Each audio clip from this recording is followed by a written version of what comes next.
Hi, my name's Nick Davies, owner director of the Warwickshire School of Hypnotherapy, and today I'm going to talk about difficult clients. Have you had one of those clients that you just can't seem to do anything with? Maybe it's a client that struggles with vulnerability or with anger or something like that. Well, I've had a few of these, and I've got a reputation around the West Midlands and Warwickshire for dealing with the clients that other people can't deal with, and what they tend to do is they tend to send difficult clients to me. So when they come to me, I've only got one option, and that's to fix them.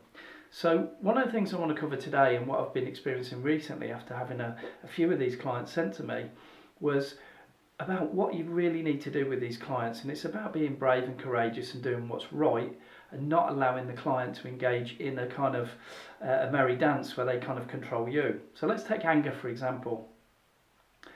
Now, when your client comes in and they're suffering with anger problems, it's not the anger we need to deal with. And if you look at my previous videos, whether they're on the Warwickshire School of Hypnotherapy website or the Nick Davies Hypnotherapy website newsletter, what you'll find is I talk about conflicting parts.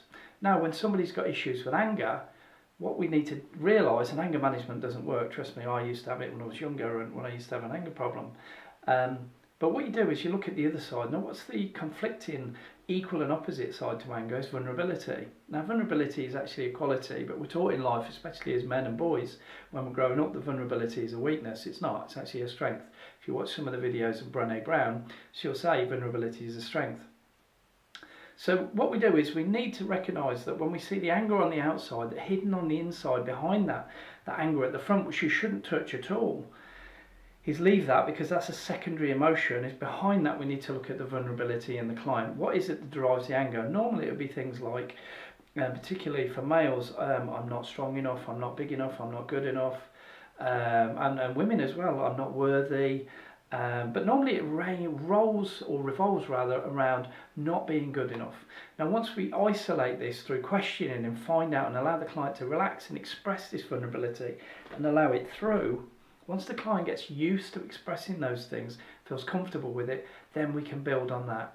And we can build on the vulnerability, and then if you're schooled in things like parts integration, you can use things like that or other techniques to marry those two parts back together. So once you've married the anger with the vulnerability and you make them fit, then you get that balance, and that's what we need.